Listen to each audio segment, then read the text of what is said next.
예, 민주평화당의 최경환 대변인입니다. 현안에 관해서 몇 가지 말씀드리겠습니다. 예, 비핵화와 평화의 여정은 계속되어야 합니다. 트럼프 대통령의 북미회담 취소는 매우 실망스럽고 우려됩니다. 평창올림픽 이후 숨가 폭에 달려온 한반도 평화의 여정이 중대 국면에 직면했습니다. 비핵화 로드맵과 한반도 평화의 여정은 결코 중단되어서는 안 됩니다. 이것은 한반도와 전 세계의 소망이고 요구입니다. 남과 북 그리고 미국은 중대 국면을 맞아 냉정과 자제를 잃지 말아야 합니다. 대화와 협상 과정에서 쌓아온 신뢰와 약속을 바탕으로 비핵화 협상의 실마리를 찾고 불씨를 살려내야 합니다. 여기까지 와서 판을 깰 수 없는 노릇입니다.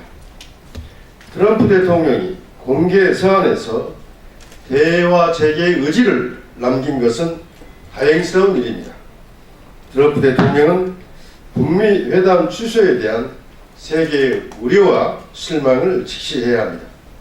북한 역시 미국인 억류를 석방하고 풍계리 핵실험적 폭파 등 선제적 조치를 단행하여 북미 간 신뢰 구축과 비핵화 의지를 보여준 것을 높이 평가합니다.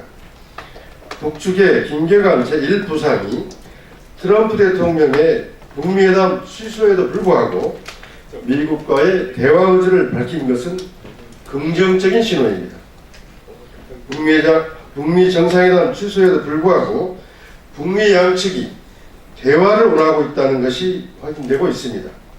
중대 국면을 맞았지만 이 고비를 넘긴다면 더 좋은 기회가 올 수 있습니다. 비 온 뒤 땅이 굳어지는 법입니다. 문재인 정부는 지금의 모든 상황을 국민 앞에 소상히 설명하고 국민의 이해를 구해야 합니다. 한미 정상회담 이틀 만에 또 풍계리 핵실험장 폭파 당일에 북미 회담이 취소된 것은 한국 정부의 그동안의 노력이 충분하지 못했거나 역부족이었음을 드러낸 것입니다. 문재인 정부는 북미 회담의 중재자, 촉진자로서 신발끈을 다시 매야 합니다. 미국이 북한과의 대화와 협상을 계속하도록 역할을 해야 합니다.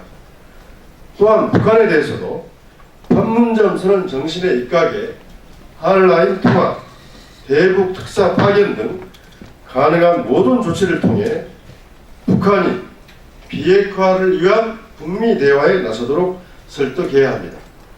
낙관도 비관도 건물입니다.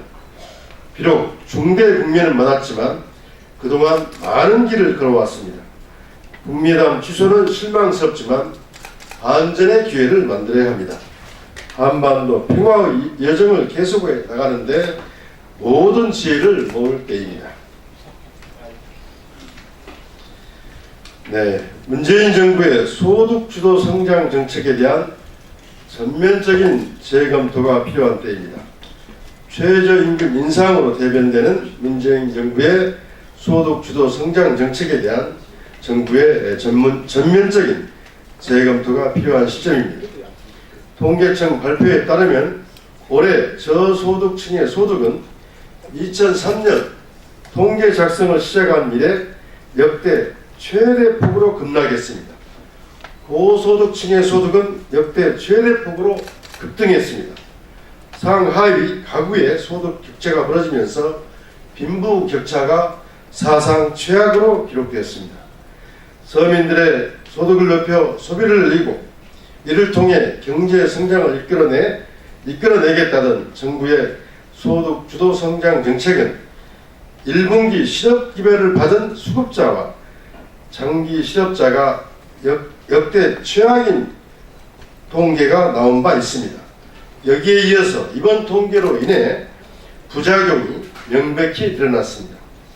김동연 경제부총리 또한 최저임금 인상 속도를 조절해야 한다는 뜻을 밝혔습니다. 청와대를 제외한 정부 내에서조차 대통령의 공약 실현을 위한 청와대 주도의 급격한 소득 주도 성장 정책에 대해 우려를 표시하고 있는 실정입니다.